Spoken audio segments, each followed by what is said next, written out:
mundo, roda gigante. Roda mundo, roda gigante.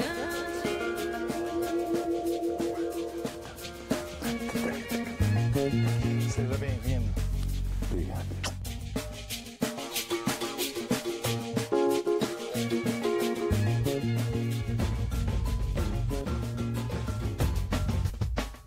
A gente quer ter voz ativa no nosso destino mandar.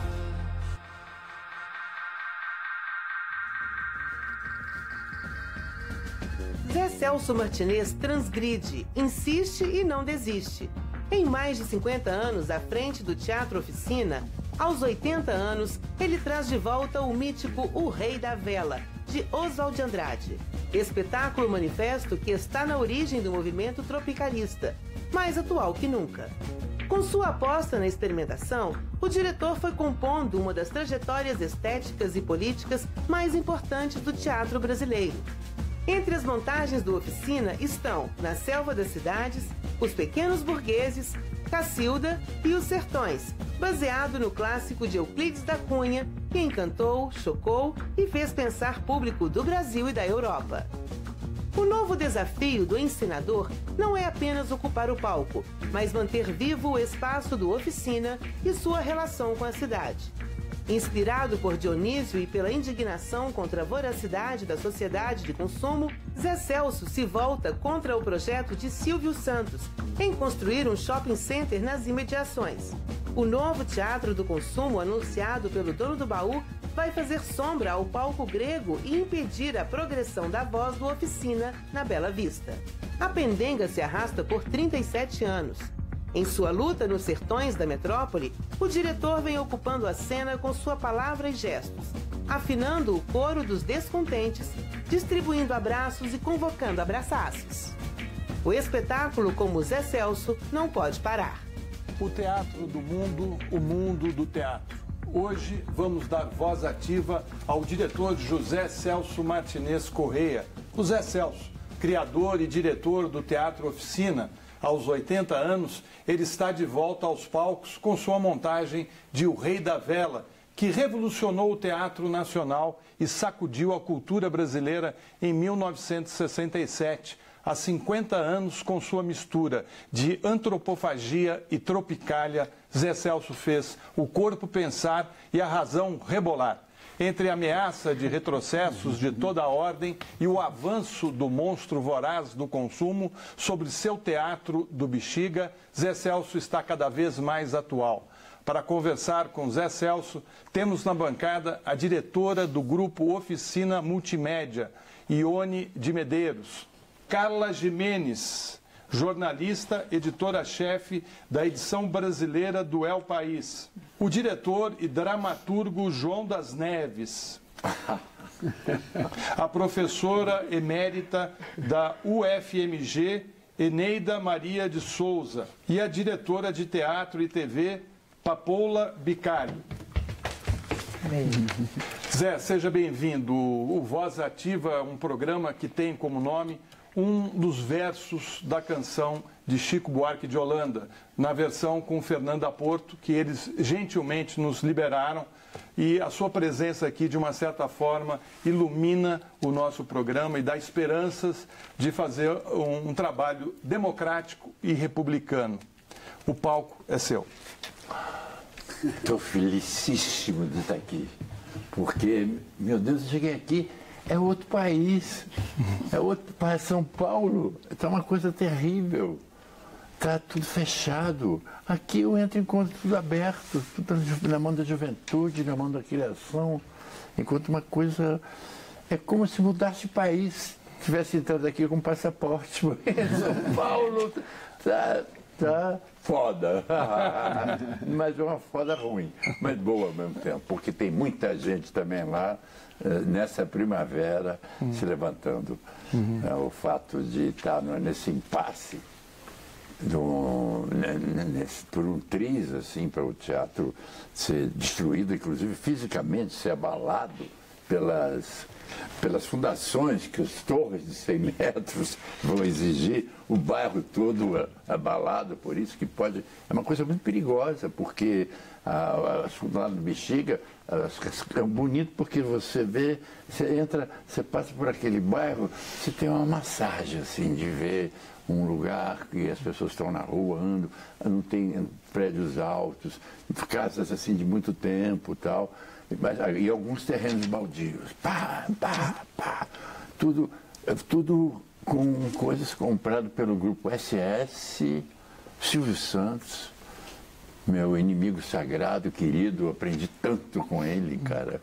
Imagina contracenar com um cara do Capital Vídeo Financeiro. Isso me deu uma informação enorme. E ele era um cara muito gentil antes do impeachment. Ele propôs trocar o terreno lá por outros. Nós conseguimos os teatros, a troca. Vamos fazer o seguinte, então? Antes de eu passar a palavra para os colegas, a gente vai conhecer alguns lances da história do teatro que você criou e que luta para preservar. Tá, é muito importante isso. O projeto do Teatro Oficina, como conhecemos hoje, foi concebido em 1984 pela arquiteta italiana Lina Bobardi, em parceria com seu colega brasileiro, Edson Elito. Mas o espaço original na rua Jaceguai 520, região central de São Paulo, foi aberto ao público em 1958 por um grupo de alunos da Faculdade de Direito do Largo do São Francisco, entre eles Renato Borghi e Zé Celso. O antigo Oficina funcionou em seus primeiros anos como uma espécie de teatro sanduíche, com duas plateias, uma em frente à outra. Foi assim até 1966, quando o incêndio destruiu totalmente o prédio. Após o incêndio, o espaço cênico ganha novo desenho. Agora mais parece uma rua que se finda em um palco de arena. Em 1981, o governo paulista tenta desapropriar o prédio e incorporá-lo ao espólio do Estado. É dessa época o primeiro estudo de Lina Bobardi e Marcelo Suzuki, não levado adiante, mas fundamental para o tombamento realizado pelo Condefat no mesmo ano. Em 1984, é iniciada a construção do projeto de Lina Bobardi, agora acompanhada de Edson Elito. A reforma vai até 1989 e depois de algumas interrupções no processo, o Oficina é oficialmente reaberto em 1994. Neste novo formato, a arquitetura conversa com o entorno. A rua invade o espaço cênico e se aproxima ainda mais da plateia. No final do ano passado, o jornal inglês The Guardian atribuiu ao Teatro Oficina o título de mais original do mundo. Ela do Teatro Oficina, de onde se vê o bairro do Bexiga, um olhar atento para a cidade, se coloca hoje como protagonista de uma briga que dura quase 4 décadas. O empresário Silvio Santos planeja a construção de alguns espigões, escondendo o teatro e silenciando seu diálogo com a cidade. E dentro da Oficina, aumenta o temor da perda de uma das características mais marcantes de sua própria casa. Tá aí então um pouco da história do Teatro Oficina, e eu passo a palavra agora para a Carla para ela fazer a questão aí sobre a importância desse teatro, enfim, as questões que estão em jogo aí. Bom, também sou de São Paulo como você e... Moro lá? Moro lá. Mas é diferente aqui, hein? Estamos num espaço... Quer queira ou não, eu não sou de partido nenhum, mas tem que reconhecer. O governo do PT e do PSB, né, socialista, está dando certo aqui, então é outro país. Estou à vontade, eu estou assim, relaxado. O assunto Oficina viralizou, ou seja, é bastante conhecido de todo paulistano, mas viralizou com aquele vídeo da negociação com o Silvio Santos e o prefeito João Dória se posicionando ali ou tentando fazer um papel de intermediário no assunto. Como é que você está vendo essa intermediação do prefeito? Qual é a janela que ele está abrindo? Não, essa intermediação, de início, eu não compreendi muito, porque é o seguinte, essa questão que tem 37 anos, enfim, uma luta totalmente vitoriosa, uma luta feita com apoio de muita gente, não é uma luta de Zé Celso, de jeito nenhum, porque acabou sendo, inclusive, essa luta acabou sendo assumida pelo Estado de São Paulo, na gestão do João Carlos Martins, do pianista, né, que tinha Aziz Absaber, um grande sábio, um geógrafo, que fazia aquelas sessões, como é que chama, pela ciência, como é que chama, durante a ditadura, a junção da ciência contra a ditadura. Ciência hoje? Não, mas uma coisa que existiu na época era muito forte, o Aziz era um dos mentores disso. Daquelas reuniões dos cientistas do Brasil todo. A SBPC. SBPC, exatamente. Então, ele tombou a oficina e tombou a Serra do Mar. Quer dizer, um homem que tinha uma visão estupenda, né? Um grande geógrafo, assim, né? E tinha o Flávio Império, que era um cenógrafo que tinha trabalhado muito comigo, que construiu o Teatro Oficina, porque o anterior ele foi queimado numa época de que os grupos paramilitares, o CCC depois viria a ser, tocou fogo na Bandeirantes, no Teatro Oficina, e começou a ameaçar todos os teatros. Então foi uma época assim que juntou muito, a classe teatral era muito unida, era muito forte. Né? Nós tivemos uma época em que o teatro foi muito forte, com várias correntes unidas pela defesa da arte do teatro, né?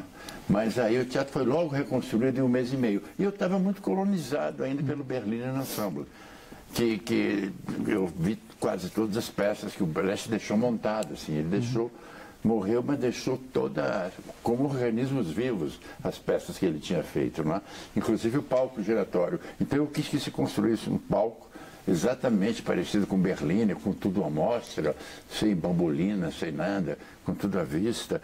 E então ele construiu uma arquibancada, um palco giratório, um lugar para entrar o boneco de Galileu Galilei, que é grande, enfim. Mas aí, quando estreou o Rei da Vela, era uma coisa que a gente não esperava, porque era uma coisa que estava no ar nesses anos, não é? A gente buscava alguma coisa que... Porque depois do golpe, eu acho que a gente não deve jamais resistir. A gente deve resistir. Tem que mudar de estratégia, é outra coisa, né? Então, depois do golpe de 64, CIFIL com o cifrão militar, né? Depois desse golpe, as pessoas ficam com muito golpe na cabeça, fica perdida, né? Muita gente presa, fugindo daqui, ali, aquela confusão toda, até que amana um pouco, mas de repente aparece o Luiz Carlos Maciel, que morreu há 2 dias, um cara maravilhoso, lindo. Ele passa o livro do Rei da Vela, que passou para ele pelo Ruggiero Jacobi, que era um diretor do TBC, que estava fazendo uma versão da Ronda dos Malandros, onde ele colocava no fim os versos de Cruz de Souza, lindo, a Litania dos Pobres. Aí a peça começou a fazer um sucesso estrondoso, porque era uma peça assim, muito forte, que deu origem depois à ópera dos Três Vinténs, do Brecht, a onda da ópera do Malandro, do Chico, né? Então aconteceu que... O que eu estava falando mesmo? Não me perdi. A pergunta de origem... Fala. A pergunta de origem era qual é a janela que... Não, a janela, então. Mas para chegar à janela, ontem foi uma coisa maravilhosa. Teve uma reunião na Câmara Municipal, num lugar ao ar livre, que ventava muito, isso não vai dar certo. Mas foi maravilhosa. E começou com uma dançarina, a Célia Gouveia, que foi casada há muitos anos com o Maurice Vanot, um diretor, porque o TBC está em risco também, numa situação parecida, né? Ela contou a história do TBC, leu bem, mas tão bem, mas ela ressuscitou o TBC no tempo que ela falava, entendeu? Porque aconteceu o seguinte, por exemplo, mesmo está acontecendo agora, nesse instante, a luta para a gente não ser massacrado, para o bairro do Bexiga não ser totalmente derrubado, né? Porque, para que isso não aconteça, então aconteceu o seguinte, depois do golpe, tanto os dois organismos de proteção do patrimônio, tanto o municipal como o estadual, eles, um ano antes do CONDEFAT, que é o Conselho do Patrimônio, da defesa, da história, da arte, da arqueologia e do turismo, do patrimônio do Estado de São Paulo. Nesse dia, eles deram um golpe na cara da gente que estava ali assistindo lá. Eles substituíram os que antigamente voltavam contra as torres por gente do mercado, por burocratas, por economistas, enfim, e pessoas que não entendem nada. Você lia, e eles não avisaram o conselho todo da reunião. Então nós tivemos 7 votos com pessoas que tinham fundamento, foram as únicas que falaram, protestando, contra os 15 que votaram. Não falaram uma palavra. E depois terminou a reunião, foram embora. Aí a gente pasma, não é? Porque realmente foi uma coisa tipo um golpe nesse organismo, que não é mais do Defesa do Patrimônio, é o Conselho de Defesa da Especulação Imobiliária do Estado de São Paulo. E de repente, a mesma coisa no outro organismo, que o César era protegido, no municipal, do Compresp, né? E aí hoje está, o Compresp estava esperando a resolução do IPHAN, o IPHAN também está no fundo, está cedendo, entendeu? Porque isso é uma... No que tocou no dia 23 de novembro, foi o golpe. Cada dia tem um golpe no Brasil, tem um impeachment, cada dia tem um golpe. Isso não passa. Quando não é, e justamente sincroniza com todos os golpes internacionais. Ó. E teve o dia da oficina. Bom, e chegou na oficina, tocou no Teatro Brasileiro. Então, até a TV Globo, até os atores da TV Globo saíram da casta e foram no nosso encontro. E a gente conseguiu fazer aquela manifestação de muitas pessoas em torno, para dar um abraço naquele quarteirão enorme, não? E nos proteger dessa situação de agora. Falando nisso, eu acho que o João, que conhece o teatro... Mas o que você me perguntou? Eu quero responder o que você me perguntou. Eu queria saber qual... Porque a janela. Por aquele vídeo que viralizou sobre o assunto e a negociação com o Sim, Silvio então, Santos, eu tinha chamado o prefeito porque o prefeito é negociante. Como negociante. Inclusive, olha, tem um terreno que está para trocar com o Silvio Santos, tem 90 terrenos para trocar com o Silvio Santos. Esses 90 terrenos são da União. E o pessoal da estrutura, não os chefões da Secretaria de Planejamento de São Paulo, se apaixonaram pelo projeto. Na gestão anterior, uma banda de mulheres do PT maravilhosas, né? Nunca vi uma coisa tão assim, eficiente, tão bonita, as mulheres assim, no poder do planejamento, e elas propuseram os terrenos para troca com o Silvio Santos, não é? Mas depois teve o golpe, mas a estrutura continuou defendendo esse projeto, entendeu? Mas o Silvio Santos não quer mais, porque ele recebeu, agora eu tenho a impressão, ele recebeu do governo do Estado, que foi o Alckmin que promoveu esse assassinato do CONDEFAT, e o Dória, que ainda está assim, joga, não joga, porque ele está por baixo, ele não está sabendo, e a gente está jogando com isso, né? A gente tem que jogar com tudo, né? Tem que jogar com tudo. E eu estou, inclusive, bom, nossa, tanta coisa. Mas espera aí, o que eu falava mesmo? Qual é o papel papel? O papel que o prefeito Dória está exercendo. O prefeito Dória, exatamente. Já que ele se colocou nesse papel de... Não, teve aquela reunião, eu não entendi muito bem o que ele propunha, não? Porque era aquela história, até entendi, pode ser até interessante, eu não entendi direito, porque ele propunha um mall, quer dizer, um shopping ligado a questões que podiam alimentar o teatro. Por exemplo, com uma livraria, com um restaurante, um hotel, para as pessoas se hospedarem e investir no terreno do outro lado, né?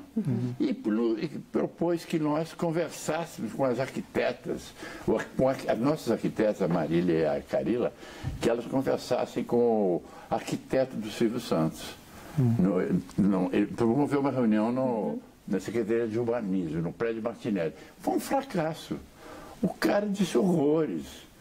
Não, dizia, não, você vai morrer, esse teatro vai ficar fechado, e vai ser como o TBC, lá não tem mais ninguém, lá só tem o Zé Celso, assim, e não quis nem ver o projeto que nós temos para o bairro, que não é só nosso, tem muitos projetos para revitalizar as pessoas que moram no Bexiga, revitalizar o bairro tal como ele é. Né? Inclusive o Paulo Mendes da Rocha tem projeto, e tem muitos projetos, mas eu tenho a impressão que ele adquiriu o monopólio disso, por interesse eleitoreiro a SBT apoiar o prefeito, né? E o governador, né? Estão jogando com isso, né? Com esse interesse eleitoreiro. Mas o fato é que eles dizem o seguinte, que o teatro não corre risco. Imagina que não corre risco. É um teatro belíssimo da Lina Bardi, que ela trabalhava junto com o movimento do teatro. Estreou O Rei da Vela naquele teatro do amado Flávio Império, mas não servia mais. Nós queríamos outra coisa, nós queríamos a rua. Né? Quando eu voltei do exílio, a Lina Bardi, nós resolvemos montar Mistérios Gozosos, uma peça do Oswald de Andrade que se passa no Mangue. A Lina falou, essa rua do Mangue, essa arquibancada tem que ser derrubada. Aí ela fez o projeto dela, que era Chão de Terreiro, Galeria de Scala de Milano, dando para as catacumbas de Silvio Santos. Né? Porque ela achava que o Silvio Santos podia ser uma espécie de Chateaubriand. Ela fez uma vez o Petro ir no concurso de Miss Brasil para ficar perto do Silvio Santos. Ele é popular, ele é do povo, ele faz televisão para a classe C, ele vai atender isso. Ela botava fé nele, né? E, enfim, tanto que ela já, antes dele querer comprar o teatro, ela já tinha feito o risco do projeto no dia 24 de agosto de 1980, daquela rua, dando para o espaço exterior, para um teatro de estado que vinha naturalmente na topografia do terreno. Né? Aí foi que ele, depois disso, o Silvio Santos, a gente foi pego de surpresa, mas a gente estava preparado, porque a gente já tinha um projeto para aquele espaço. Né? E tivemos apoio de todos. Deixa eu falar, você está muito animado, empolgado. Falando pouco. E falando pouco. Então, eu vou ter que chamar um break. O Voz Ativa vai... Não, mas a gente pode gravar de novo, se quiser. Não, tá ótimo. A gente vai fazer um pequeno intervalo e daqui a pouco a gente volta com Voz Ativa. Até já. Roda gigante.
Você paga o IPVA e o governo investe em Minas Gerais.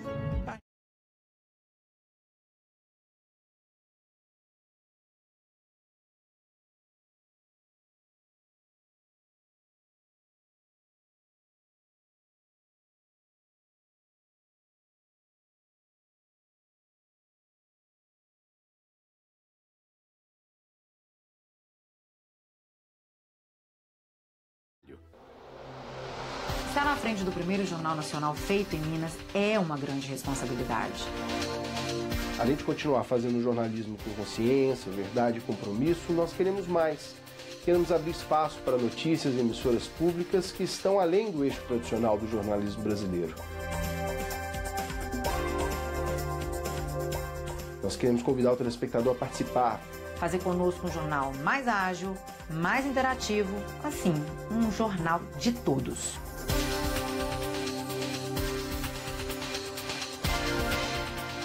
Brasil em Rede, de segunda a sexta. Às 7h45 da noite, aqui na Rede Minas.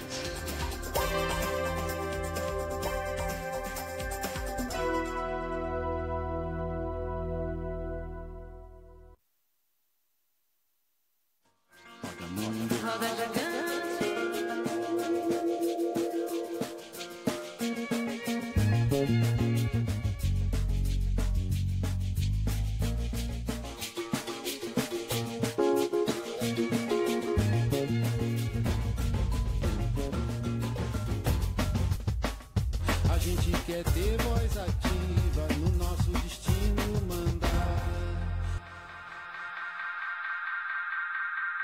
Estamos de volta ao Voz Ativa, hoje conversando com o diretor, dramaturgo e xamã Zé Celso. Duas peças marcaram a história do Oficina nos anos de chumbo, O Rei da Vela e Roda Viva. Vamos relembrar essa história. Duas das montagens mais icônicas do Teatro Oficina aconteceram no final dos anos 60. O Rei da Vela, peça de Oswald de Andrade, e Roda Viva, de Chico Buarque. Em O Rei da Vela, de 1967, Zé Celso apresenta uma revolucionária mudança na forma e no conteúdo e traz para o teatro brasileiro a sintonia que faltava com o movimento tropicalista, que já tinha invadido a poesia, a música e as artes visuais. Em Roda Viva, que estreou no Rio de Janeiro no ano seguinte, Zé Celso radicaliza ainda mais sua proposta estética e política, acirrando a crítica à sociedade de consumo. A chamada quarta parede, aquela linha imaginária que divide palco e plateia, foi quebrada pelos atores em cena, e o público era praticamente obrigado a interagir, muitas vezes de forma tensa, criando uma proposital aura agressiva. A canção que dá nome à peça se tornaria um clássico, que até hoje serve de alerta. Na temporada em São Paulo, em pleno calor da ditadura de 1968, um grupo de representantes do Comando de Caça aos Comunistas invadiu o Teatro Rudy Escobar, depredando o cenário e agredindo integrantes do elenco. A censura e a violência rondam, como fantasmas, a cultura brasileira. Recentemente, a atriz Fernanda Torres assistiu à nova montagem de O Rei da Vela e fez o seguinte comentário. Vamos ouvir. Só queria agradecer, Zé, por ter cedido a Oficina nessa hora. Muito obrigada. Eu vi Rei da Vela. Muito obrigada. Eu nunca vi uma peça tão própria para esse momento. E todos nós deveríamos ver Rei da Vela, e o mundo deveria ver Rei da Vela. Por que a Fernanda falou que essa peça é tão atual? Porque a gente vive como se fosse 1933, quando Oswald de Andrade escreveu a peça, a ascensão do fascismo, do nazismo e do stalinismo. E depois ele publicou em 1937, ano que Renato Borg nasceu e eu no mesmo dia 30 de março. E esse ano foi a declaração da Segunda Guerra Mundial. E nós vivemos no mundo o mesmíssimo clima porque exatamente é aquela fase que na crise, vinha da crise do café, né? Enfim, da crise mundial, da crise de 29, né? Vinha imediatamente uma reação assim, violenta do capital. Né? Nós fazemos parte de um todo ameaçado, o mundo capitalista. Há um momento que a burguesia se declara cansada de carregar a velha máscara liberal e se organiza como classe, policialmente. Esse momento é o que existe agora no mundo. E eu até aproveitei uma palavra da Fernanda Montenegro, porque ele fala assim, onde o proletariado é dividido, eu substituí pelo onde o povo é dividido, porque ela falou do estar covardado. Foi a chave que a Fernanda Montenegro deu para se entender o momento. Ela, há muito tempo que eu não vi ela como uma atriz xamã, mediúnica. A irmã dela era macumbeira.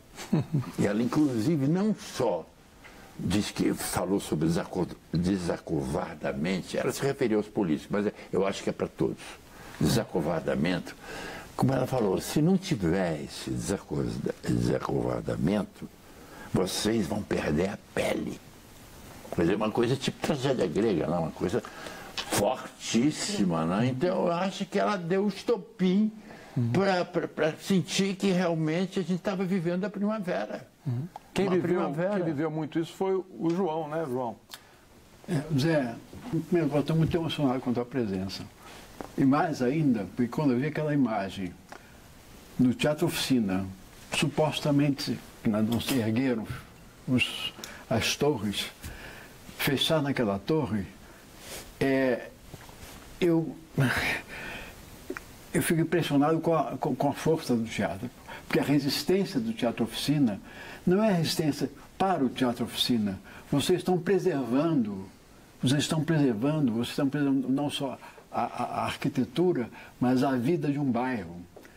Quer dizer, vocês estão salvando, ao salvar a Oficina, sem uma peça de teatro, pelo simples fato de resistir à especulação imobiliária desenfreada, vocês estão salvando todo o bairro.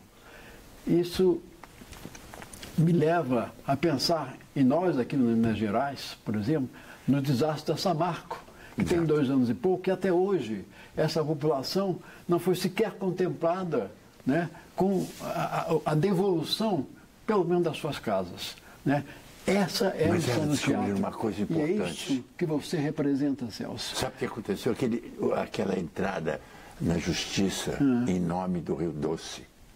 Isso é a lei da natureza, é uma lei que é necessária. Acho que você e o teatro brasileiro, você muito particularmente, com essa coisa icônica que é a resistência da Oficina, você mostra a resistência, como você queira, você mostra toda a possibilidade que a arte, a atividade artística tem, né, de influir positivamente na transformação desse mundo. E, sobretudo, na arte teatral, que é uma arte... O Rei da Vela foi dedicado pelo Oswald de Andrade a esse enjeitado, o teatro brasileiro, que é a coisa mais desprezada que existe nesses tempos. Mas vem a crise, o teatro passa a ter uma importância, porque a presença de pessoas diante de pessoas, num lugar que não tem regras, que é livre, não é? Ela tem um sentido mobilizador muito maior. Repare bem, do que qualquer coisa. Quando esse, eu não sei quem você se referiu, um assessor do Dória, e diz, esse teatro só tem os Zé Celso, ele devia ter dito o seguinte... O arquiteto. Esse teatro não é só tem os Zé Celso. Não, de esse jeito teatro nenhum. Tem os Zé Celso. Portanto, ele é intocável. Não, mas eu sou consequência dele. Claro, porque você representa tudo isso que nós somos, que nós queremos ser. Tudo isso que a Fernanda disse você. Você, como você disse que ela é um xamã, você é um xamã, entendeu? Você é um xamã representativo de tudo que pode ser mais belo no teatro e na arte brasileira. Eu só não gosto dessa palavra representativo, porque eu sou contra a representação. Eu sou pela apresentação, entendeu? Eu queria ler aqui uma entrevista sua que você deu em 1969, que saiu originalmente no O Jornal do Rio de Janeiro. Eu acho que você fala uma coisa maravilhosa, que é sobre o radicalismo. Todo artista é um radical. O artista que compactua, que faz média, não faz nada. E você mantém essa radicalidade até hoje com esse, como diz o João muito bem, defendendo não é só o seu espaço, defendendo o teatro. Sobretudo. Não, o que me motiva é o teatro. Então isso é eterno. Eu sou um bicho disso. Isso de dizer que acabou, não, você está defendendo uma coisa que é para continuar. Uma coisa eterna. E esse radicalismo, que eu acho que é um exemplo em tempos tão difíceis, quando você lida com essa sociedade de consumo, com essa quantidade de censura, que é a censura da mídia, é a censura do patrocinador, é a censura da moda, é a censura do politicamente correto, é a censura até da fama. E como que você sobrevive com essa integridade e fiel, como você disse, é ir na raiz das coisas, radical no sentido como você defende. E nas antenas. Exatamente. Porque antenas.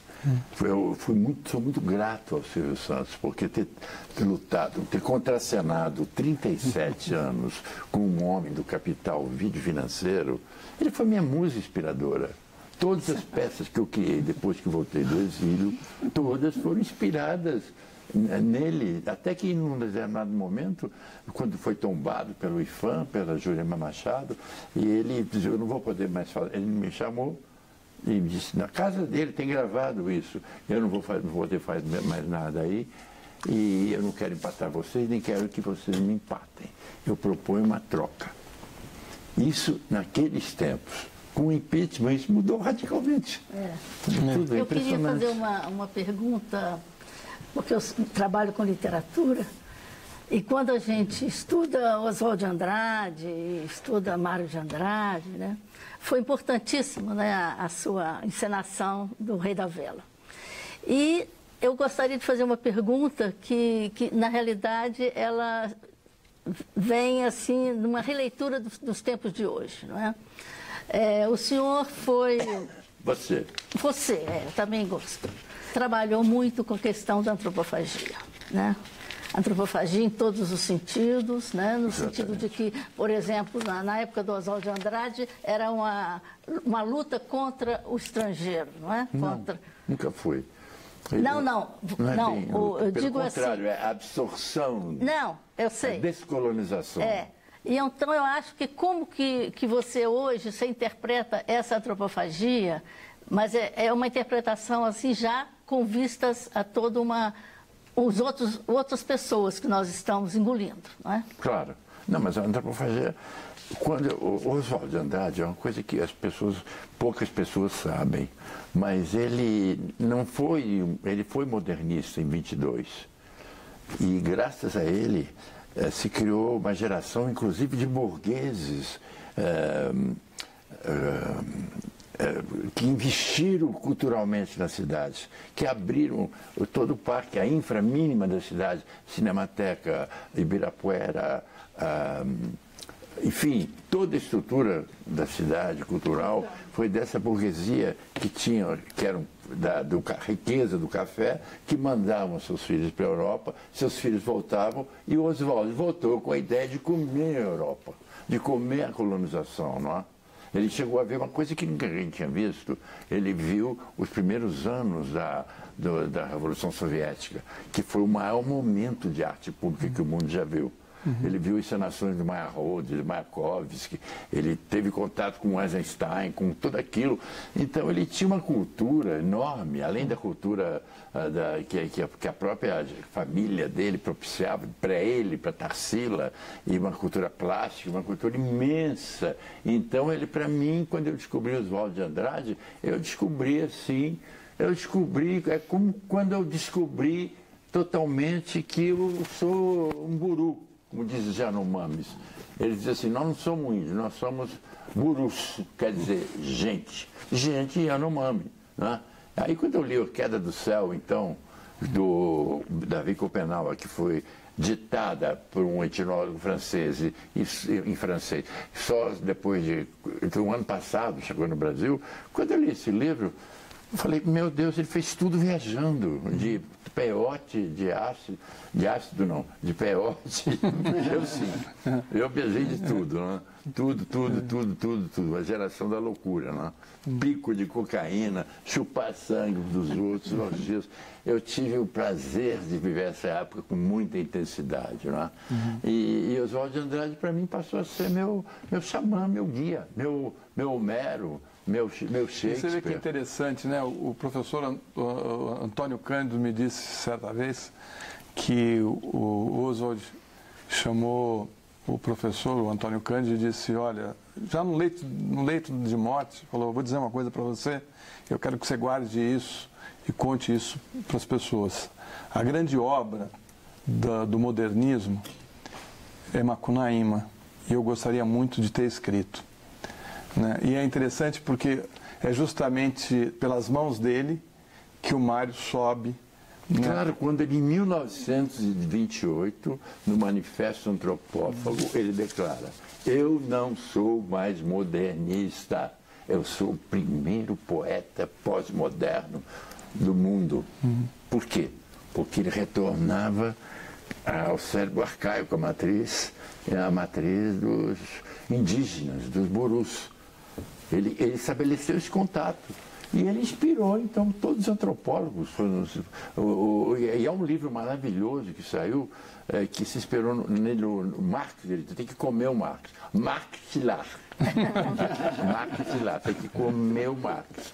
E o Jean Tibre, que é um jovem de 37, 38 anos, escreveu um livro maravilhoso chamado Marx Selvagem, em que ele diz que a grande contradição do mundo atual não é com o proletariado e o capitalismo.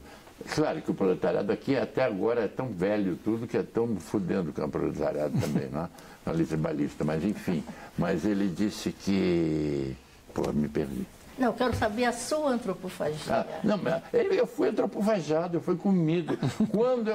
Quando o Renato Borg, quando leu O Rei da Vela, num apartamento lá da Germano Delamário, uma atriz que fazia, filha de um grande médico pediatra, na zona, aqui na Vieira Souto, né? Num apartamento lindo que estava o Gustavo Dal, Fernando Peixoto e Tlanandi. Eu e o Renato leu, ele fez um texto brasileiro que tinha Nelson Rodrigues, mas ia além, e era um texto shakespeariano.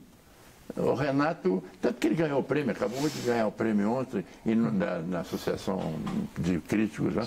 E também nós ganhamos o prêmio da crítica, o prêmio eu esqueci, pelo projeto Rei da Vela, 50 anos. Porque esses 50 anos retornaram a máquina do poder. Não mudou ainda. E ele escreve exatamente isso, como uma roda girando em falso, enquanto não houver uma quebra da estrutura. Né? Não precisa ser nem uma revolução, uma perestroika no capitalismo. Porque o capitalismo está uma doença, está com capitalistite. Né? A Papola, que é diretora de teatro e de TV, ela estava nervosa aqui porque ia te entrevistar, mas eu acho que agora já passou. Passou. Passou, você deu uma humanizada, assim, gostosa na conversa. Foi? Ai, que bom. É o que eu quero. Vendo você falar, assim, do Rei da Vela, eu li esses livros, enfim, eu não assisti. Eu tenho relato dos meus pais que assistiram a peça, que são teatrólogos também. Você tem que ler o bonito, que é do um psicólogo lacaniano, que é uma pulsão especular. Esse livro vai ser reeditado até. Eu estou para fazer o prefácio dele, ler de novo um tampão, mas com essa confusão que eu estou.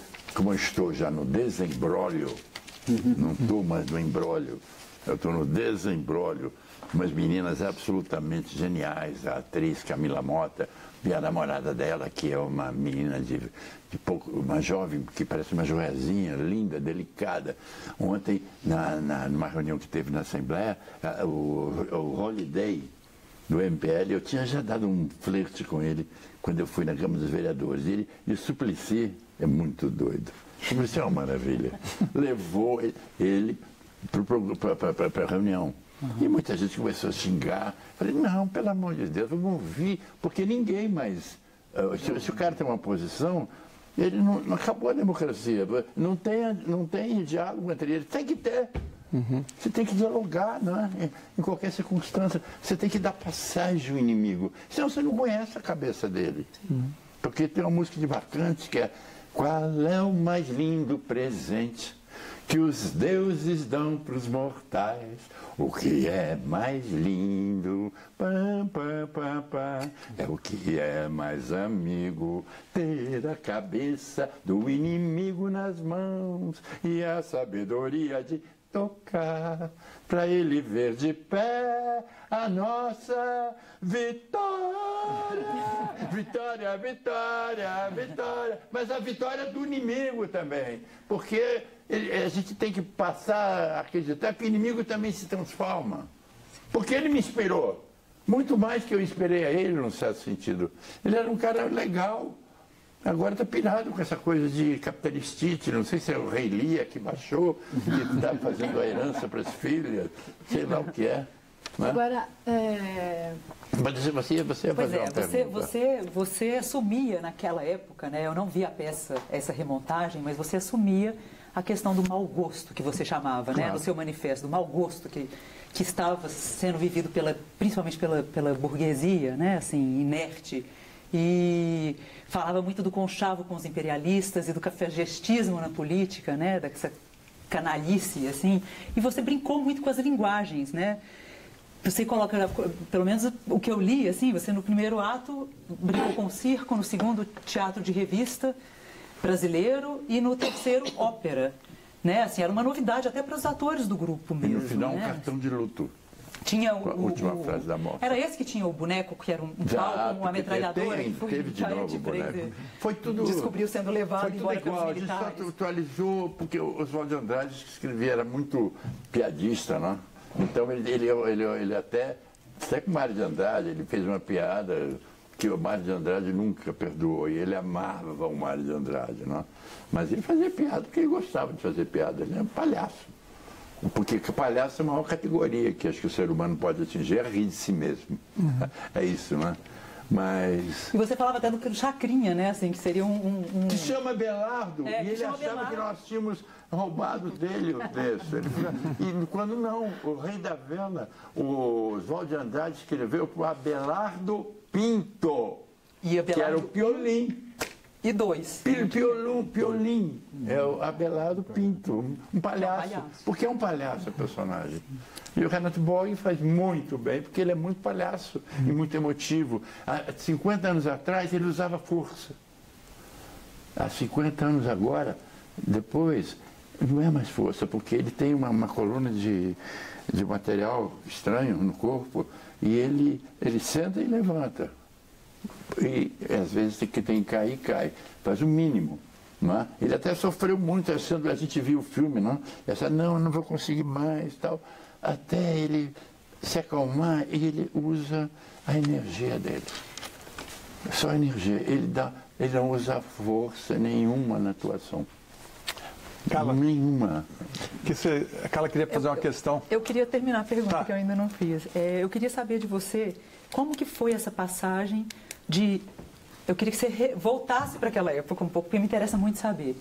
Você fez Pequenos Burgueses, e como que você vê essa trajetória de Pequenos Burgueses, que foi uma inovação, apesar de ser uma linguagem realista, para o Rei da Vela, que você os russos são maravilhosos, os russos são animistas, e a peça do Gorky, a mistura Gorky com Chekhov, né?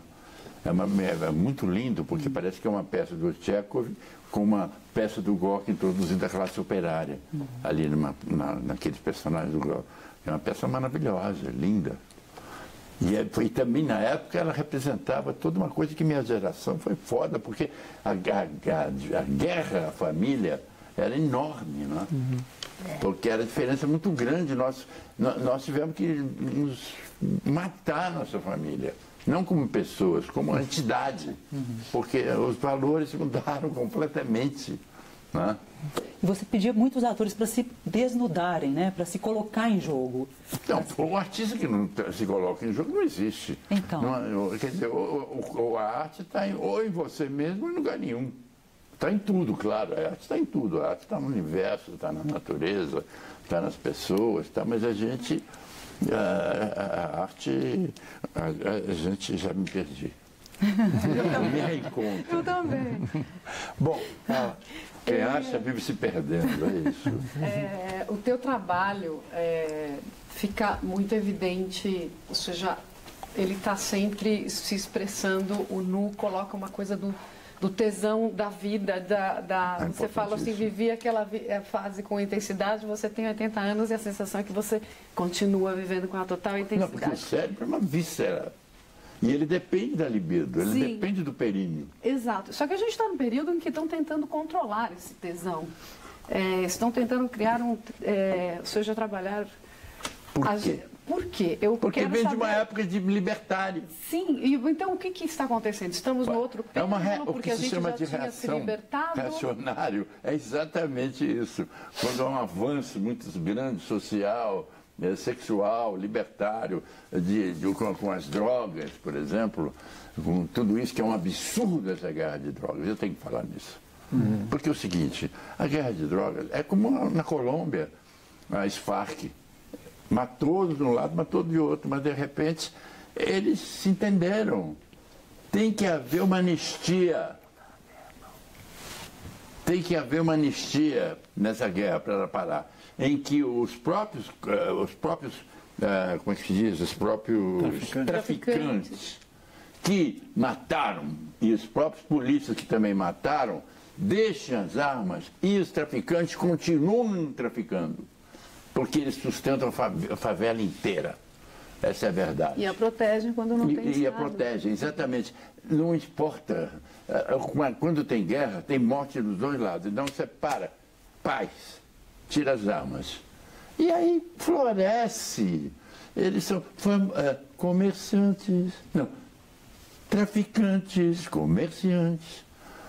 Cocaína na farmácia careta, vendida como tarja preta e todas as drogas.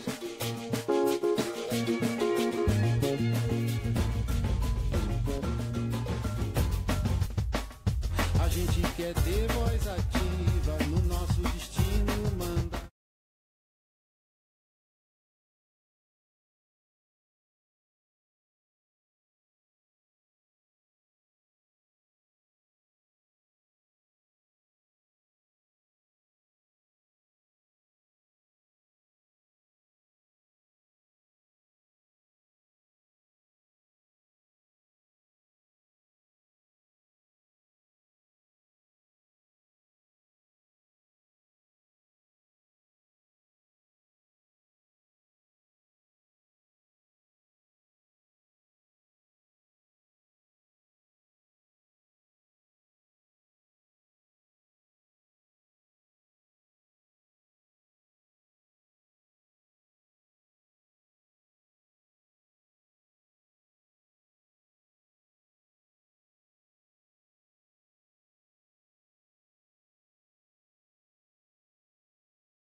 Nossa energia, sua força. Minas Gerais. Diálogo, equilíbrio e trabalho.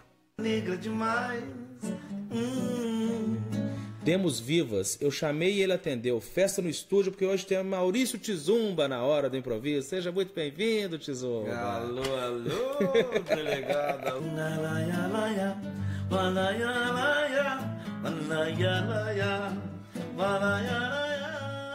A música pra mim é meio que ar, assim, sabe? É uma coisa meio de sobreviver. Sem a música eu não consigo sobreviver, não. Se sou negro de cor, meu irmão de minha cor. A Hora do Improviso com Maurício Tizumba. Sexta, 8h30 da noite.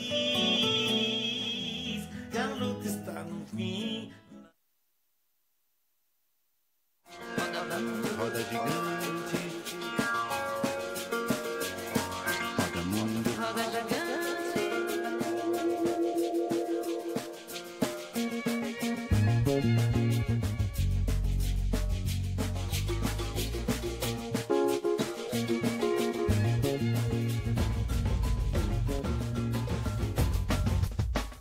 A gente quer ter voz ativa no nosso destino mandar.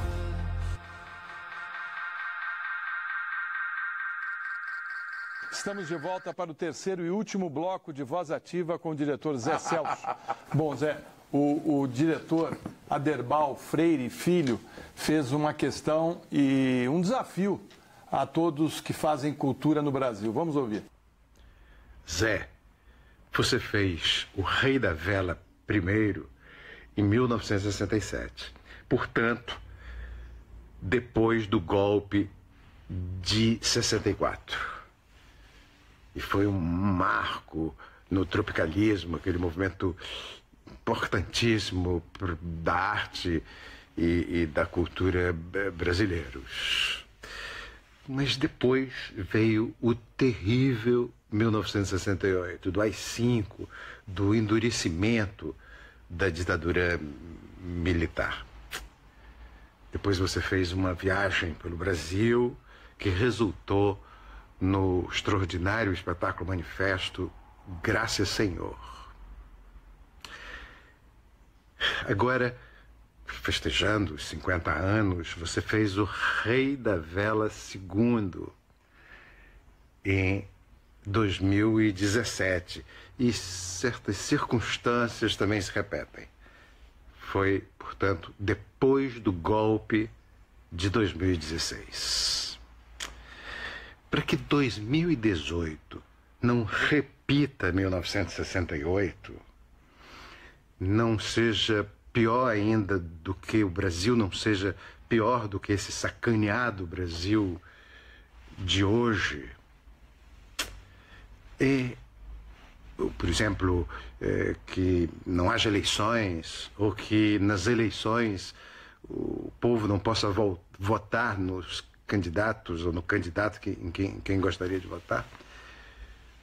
O que o seu teatro, o teatro brasileiro poderia fazer? Já está fazendo um momento de crise, esse desprezado que é o teatro, os teatros lotam, os teatros ao vivo, que tem alguma coisa a dizer, não o teatro enlatado, os musicais, todo mundo levantando a perna na mesma hora, que vem pronto, vem enlatado, faz, nem o teatro de shopping, que eu acho horroroso, é uma gaveta, não é um teatro, é uma gaveta, você vai lá, entra na gaveta, sai, pega o elevador, vai. Eu tenho orgulho de ter um teatro em que tem um teto móvel que você vê a cosmopolítica, você vê isso que está acontecendo agora, aqui mesmo em Minas Gerais, está acontecendo a própria possibilidade de ter esse programa com essas pessoas, né? Com essa descontração absoluta. Eu acho que os artistas, nesse momento, sobretudo os artistas de teatro, os artistas que falam, eu estou falando com ele, imagina. Os artistas que gostam do corpo a corpo, enfim, do ao vivo. Eu acho que os artistas agora, sobretudo depois desse atentado, desse golpe ao Teatro Oficina, eu acho que, não, foi antes disso, a Fernanda Montenegro deu a palavra-chave, repito, desacovardamento. E o Brasil está numa... A primavera é quando ninguém mais espera e desespera tudo em flor. A primavera é quando ninguém acredita e ressuscita por amor. Eu acho que a gente vive um momento maravilhoso com os artistas. Os artistas estão se unindo, até a Globo baixou da casta e veio. E a Fernanda Montenegro, nós tínhamos Cacilda Becker. Eu sou da geração daquela atriz magnética, Cacilda Becker, que falava com uma altivez. Né? E quando foi atacado o Roda Viva, as companhias todas assim, mais antigas estavam preocupadas. Será que nós vamos ter que fazer isso? Será que nós vamos sair do palco, ir para a plateia, tocar nas pessoas, fazer essas coisas todas? Ela foi lá, depois do ataque do CCC, e disse, meu teatro são todos os teatros. E a Fernanda, hoje, nas Bacantes, tem um determinado momento que a gente saudava a Cacilda como a mãe de Dionísio, né?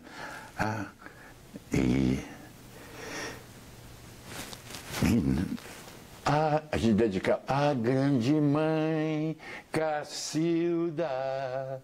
Agora a gente fala nas Bacantes, que vai ser montado agora no dia 23 desse ano, às 2h30 da tarde, como há 30 anos nós fazemos, trazendo a eternidade de Luiz Antônio Martinez Corrêa, meu irmão, que foi assassinado nessa época de Natal com 107 facadas. E o próprio acontecimento que aconteceu com ele, como minha família botou tudo para fora, porque naquele momento eu me lembro de ter ido a uma assembleia soturna no Teatro Ruth Escobar, no Porão, porque estava havendo muito assassinato por homofóbicos, né? E as famílias tinham vergonha, não diziam nada. O assassinato do Luiz foi tão brutal que ele estava fazendo exatamente Lulu com a Fernandinha, que é a história do Jack Estripador. E ele foi morto com 107 facadas. Então isso... Ele, num certo sentido, o sacrifício dele, nessa época do ano, de Natal, eu estava em casa esperando ele que chegasse em Araraquara, com os presentes que ele já tinha comprado, tudo, ele não veio no dia. Então eu liguei, de repente, para o apartamento dele, atendeu um polícia, ó, foi assassinado. Aí eu disse aos berros, o Luiz foi assassinado. E saí com a minha prima para São Paulo no ônibus, e aí tomei um avião para o Rio para fazer a produção do enterro dele, e ele todo esfacelado no necrotério. Mas as pessoas não queriam, é Natal. Não faz isso, é Natal. Não, tem que apresentar o corpo, tem que encorajar, isso é o que é. Isso tem que ser mostrado. E tem que ser mostrado no Teatro Laura Alvim, e essa peça tem que ser feita. Tem que ser continuando a ser feita. Tanto que eu fiz um papel do Ébrio numa das remontagens dessa peça, quando foi para São Paulo. Né? E, então, essa data a gente vai fazer Bacantes. Porque depois do Rei da Vela, a gente quer fazer uma coisa que é um dos maiores sucessos nossos, que é Bacantes, que é uma coisa... Eu cantei até uma música de Bacantes, é uma peça muito sábia. Né? Bacantes. E depois a gente vai fazer também no Natal, porque é uma data, depois que as pessoas já fizeram a farra de 24 para 25, já comeram em casa, fica uma coisa assim fraterna. Já fiz várias vezes no Natal. É uma coisa, porque o Natal é uma coisa que é ligada exatamente aos movimentos da Terra, né? Lá agora, Natal, como aqui no Hemisfério Sul, é Natal no dia de São João. E o Nordeste sabe muito bem disso, porque vive esses dias, né? Que é uma questão do solstício, né? Então, nós temos no Brasil 2 natais, né? Então, a noite de Natal, do Natal europeu, as pessoas vêm fraternas, é muito bonito. E depois a gente vai fazer dia 30, no penúltimo dia do ano, depois vai fazer no último dia do ano, e depois vai raiar o ano com uma coisa que vai acontecer maravilhosa. Zé, deixa eu te falar, nós temos que acelerar o passo. Vamos embora. Vamos em frente. Não, mas eu toquei no tema do Vamos lá, vamos ver aqui a pergunta do ator e cantor Rodrigo Jerônimo. Ele está em Nova York e mandou uma pergunta pelo WhatsApp. Olá, Vanessa Fernandes. Olá, Zé Celso Martinez, grande mestre do teatro brasileiro, que em solidariedade, estou aqui em solidariedade ao Teatro Oficina, que está sofrendo um grande ataque contra a sua existência, contra a sua manutenção. A gente acompanha desde 2016 o grande ataque às pautas emergenciais, desde que perdemos, né, a legitimidade na nossa democracia através de um golpe jurídico midiático. A gente percebe que o grande ataque tem sido aos direitos humanos, em todos os setores. O que percebemos é que existe uma narrativa enlouquecida, heteronormativa, que não consegue conviver com a diversidade. Como que podemos resistir a isso que está por vir, a isso que já chegou? E como unir nossas pautas, como estar juntos na frente de luta, na arte e na cultura? Como construir uma unidade de pautas no setor cultural? Bom, a base, para mim, da cultura dominante, teatral do mundo é o batuque, é a macumba, é o samba, é o rock, é a raiz negra, afro, e também indígena, e também ocidental, quer dizer, é tudo. Eu acho que é uma época que a gente deve esquecer um pouco os ismos. Claro que são justíssimos cada ismo. O capitalismo, então, saísmo, fica o capital ótimo, né? O feminismo, maravilha, mas por enquanto, agora é o momento de unir todo mundo de gente para gente.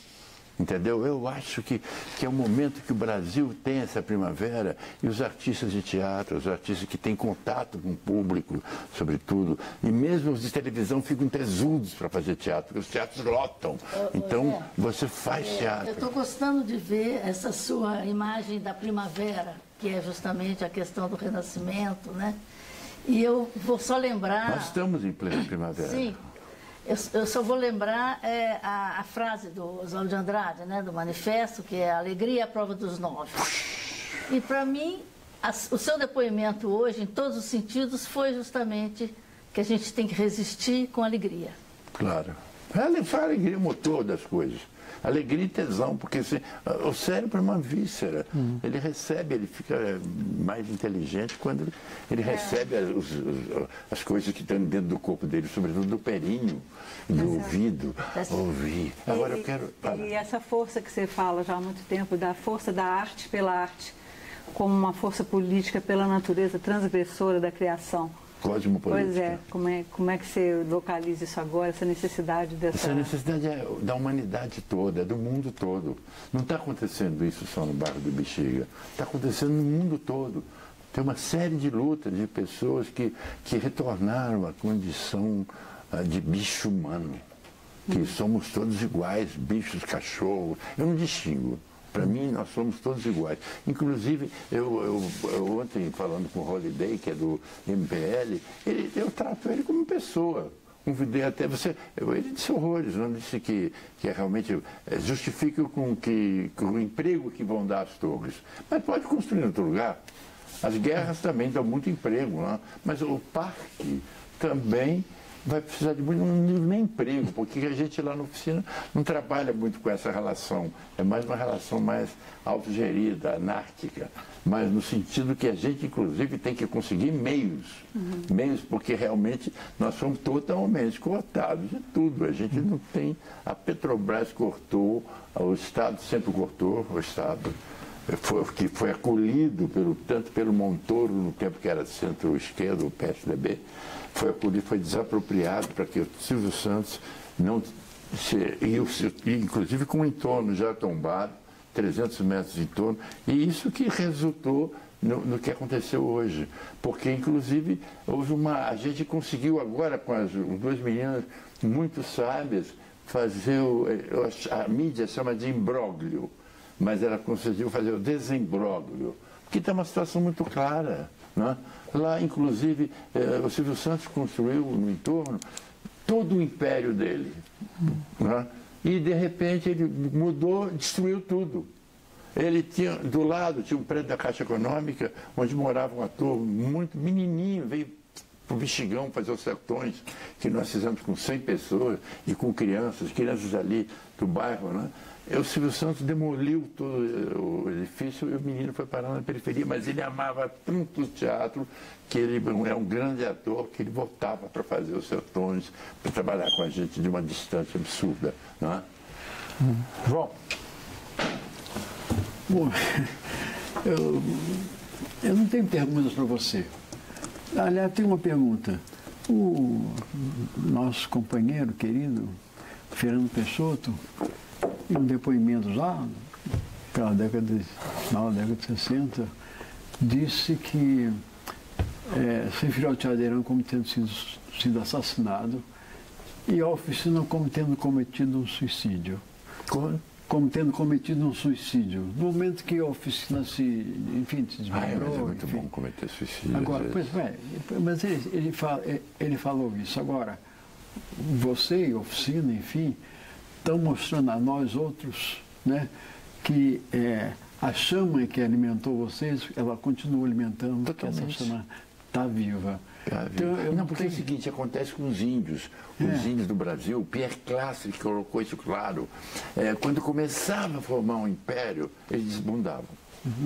E por isso é a grandeza deles, porque os impérios incas, foram importantíssimos, o Império Maia, Azteca, tudo, mas todo mundo olhava os índios com desprezo, mas foi preciso Pierre Clastre, que foi um antropólogo francês, uma espécie de gemidinho jovem, morreu num acidente, muito jovem, que disse, não, nós temos que aprender com eles, porque quando começa a formar estrutura de poder, desmonta. Quando começa a ver a instituição, isso aconteceu no mundo inteiro naquele ano de 67, 68. Houve um dropout, as pessoas saíram e quiseram viver no aqui e agora. Então a Oficina teve que se desmontar também. E houve uma contradição. Teve uma parte que voltou ao palco, né? A peça por exemplo, como é que chama aqui? Tem o Grito Parado no Ar, tem uma outra que também é a Volta, alguma coisa chamada do Ganete. Houve uma regressão. Né? Eu escolhi exatamente o desbunde, que eu acho que o desbunde é uma afirmação política da natureza, do ser humano, dos bichos, de tudo. A percepção que as drogas dão, que a vida comunitária, que a vida mais próxima com as pessoas, com o corpo, a própria nudez, que é uma coisa que ainda hoje é um problema enorme, principalmente, não era tanto já, voltou a ser por causa de uma bobagem, né? Quando, nossa, coisa...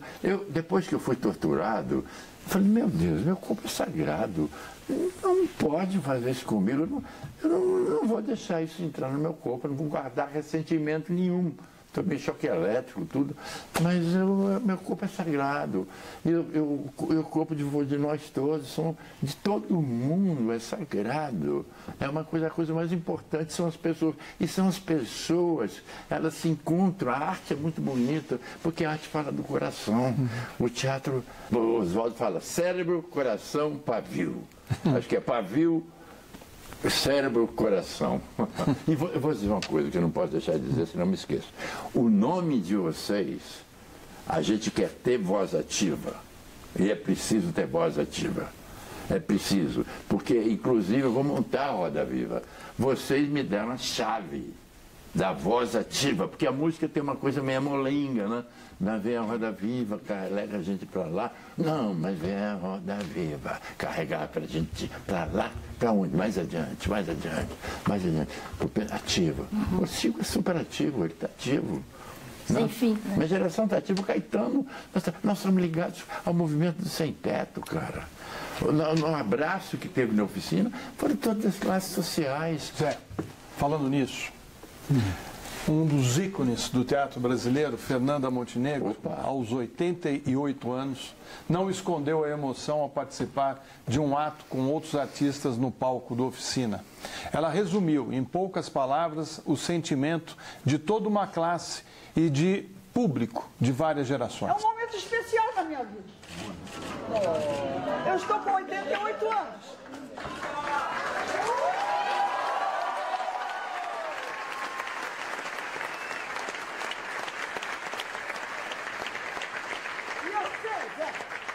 Zé, eu sei. E na minha vida, isso nunca mais vai acontecer. E não digo isso com tristeza. Eu consegui, na minha vida, com mais de 70 anos de vida pública, ter esse momento. Viu, Nando? Obrigado!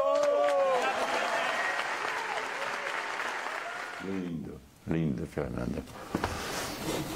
Ela realmente, ela é a xamã do momento, é a revolucionária do momento, porque ela sente... todos os parceiros de teatro dela morreram, não é? Claro, ela faz a televisão, ela é respeitada, mas ela não quer ser respeitada, ela quer contato humano. Ela fala com todo mundo, cara.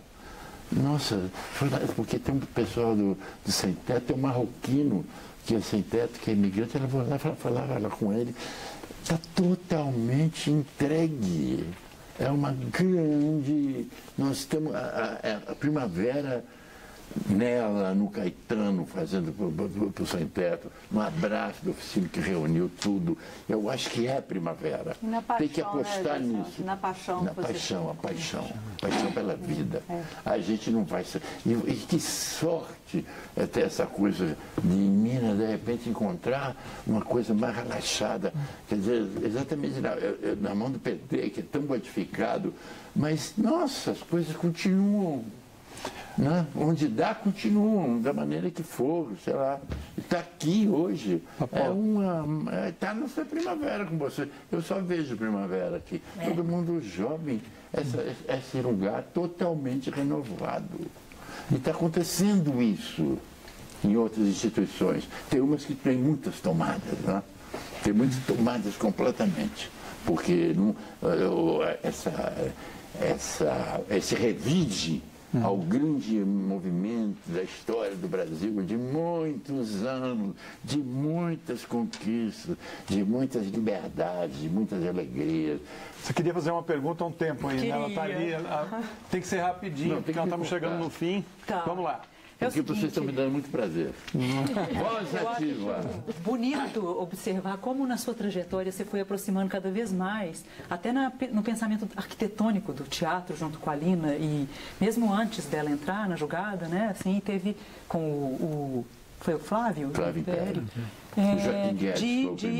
Deixando sem limite essa relação palco-plateia, né? Assim, você sempre teve essa preocupação de entrar no projeto arquitetônico e tentando... Não, mas eu fui muito inspirado pelos arquitetos também. Aliás, sabe por quem? Por Belo Horizonte, por Neymar, por Pampulha, eu era garotinho.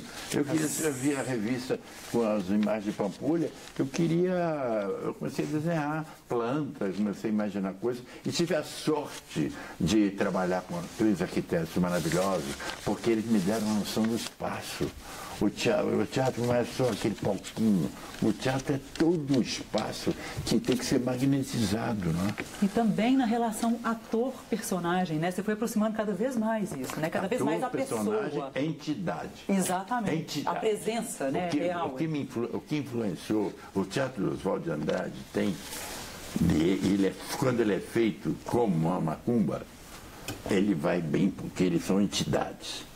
A entidade do capitalismo, por exemplo, o Abelardo I, ele é o rei da vela, e é o cara que é especulador, é ladrão, é tudo, é um grande... mas ele trata com uma grandeza, porque tem uma transformação, porque ele é, como é que se diz, ele é golpeado pelo seu segundo, pelo Abelardo II, não é?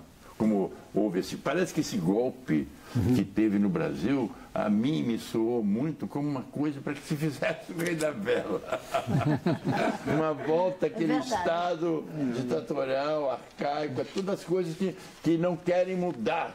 Mas essas coisas estão mudando já, porque nós atingimos exatamente como os índios, nós de teatro, nós de todas as artes. Eu tenho certeza que todos vocês que estão aqui, a gente atingiu a terra, mas não perdeu o contato com o cosmos. E nós fazemos cosmopolítica. O sol, a terra não é uma abstração, não é um misticismo. É o cosmopolítico, é outra coisa. Queria agradecer muito sua presença aqui, foi muito bom. Eu acho que tem tudo a ver com Voz Ativa, você que montou o Roda Viva. Eu vou remontar agora. E vai remontar agora. Acho que óbvio que ela tem que ser mais forte agora. Acho Mas eu que tive uma sorte. os bons fluidos. Um coro, né? Dirigiu o Roda Viva. Os bons fluidos vieram e certamente o programa vai vingar. Vai vingar. E começou bem. Começou bem. Muito bem. Além de agradecer ao Zé Celso, eu queria agradecer todo o pessoal que participou aqui do programa, os nossos entrevistadores. Agradecer a você que nos acompanhou pela TV ou pela internet. Nós voltamos na semana que vem com Voz Ativa, um programa republicano e democrático. Eu digo para vocês, merda!